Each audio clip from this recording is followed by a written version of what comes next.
प्रभुंक महान नामर धन्यवाद हो।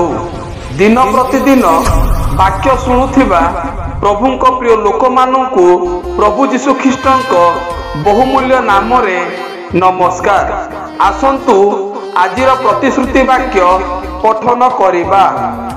जो माने ताहांक नियम और प्रमाण वाक्य पालन करती सेमानक प्रति सदा प्रभुंकर समस्त पथ स्नेहपूर्ण करुणा और सत्यता विशिष्ट। गीत संहिता 25 अध्याय 10 पद वाक्य बुझिया और निजस्थ करिबा पाई प्रत्येक को प्रभु साहाय्य करंतु। एही वाक्य द्वारा आपण मानकु आपण मानक परिवार को प्रभु बहुल रूपे आशीर्वाद करंतु। धन्यवाद। आमेन।